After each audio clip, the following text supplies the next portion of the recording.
معزز دوستو، جنگلات کی کٹائی اور آکسیجن کی کمی سے متعلق حقائق اور سچ کیا ہیں؟ آج کل فیس بک اور دیگر سوشل میڈیا پلیٹ فارمز پر ہر کوئی گرمی، کاربن ڈائی آکسائیڈ میں اضافے اور آکسیجن کی کمی کا سارا ملبہ جنگلات کی کٹائی پر ڈال رہا ہے۔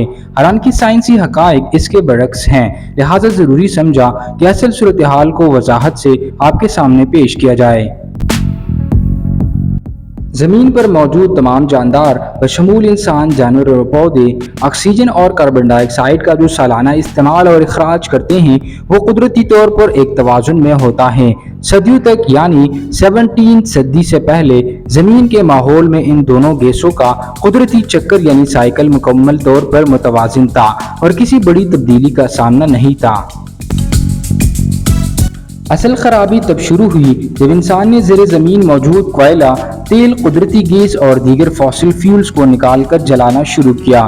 ان ذرائع کو صنعتی کارخانوں، بجلی گھروں، گاڑیوں اور اینٹوں کے بھٹوں میں استعمال کیا جانے لگا، جس سے زمین کے ماحول میں کاربن ڈائی آکسائیڈ کی مقدار میں خطرناک حد تک اضافہ اور آکسیجن میں کمی آنا شروع ہوئی۔ ان ذرائع سے پیدا ہونے والی آلودگی نے نہ صرف آکسیجن اور کاربن ڈائی آکسائیڈ بلکہ پانی کے قدرتی چکر کو بھی متاثر کیا۔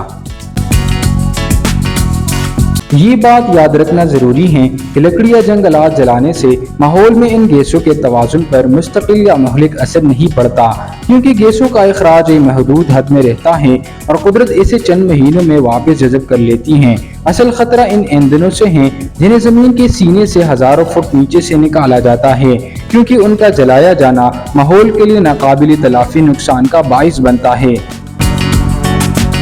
مثال کے طور پر ایران اور اسرائیل کی حالیہ جنگ میں جو بم، میزائل اور جنگی جہاز استعمال ہوئے، ان میں سے صرف 12 دنوں میں جتنی آکسیجن تباہ ہوئی وہ پاکستان کے تمام جنگلات کو ایک دن میں کاٹنے اور جلانے سے ہونے والے نقصان سے کہیں زیادہ ہے۔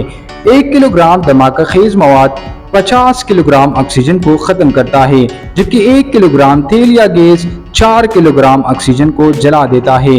اس کے برعکس درخت اگر کاٹے بھی جائے تو زمین چند مہینوں میں وہ آکسیجن دوبارہ پیدا کر لیتی ہے۔ لہٰذا جنگلات کی کٹائی کو ماحولیاتی تبدیلی اور آکسیجن کی کمی کا مکمل ذمہ دار ٹھہرانا سائنسی طور پر درست نہیں ہے، بلکہ یہ مفاد پرست ہائیڈرو کاربن انڈسٹری کا پروپیگنڈا ہے جسے سادہ لوگ عوام بغیر تحقیق آگے بڑھا رہے ہیں۔ لہٰذا جنگلات بچانا ضروری ہے، مگر اصل مجرم فاسل فیول انڈسٹری اور غیر فطری شہری ترقی ہے۔ ہمیں صرف درختوں کو نہیں، سوچ کو بھی بچانا ہوگا۔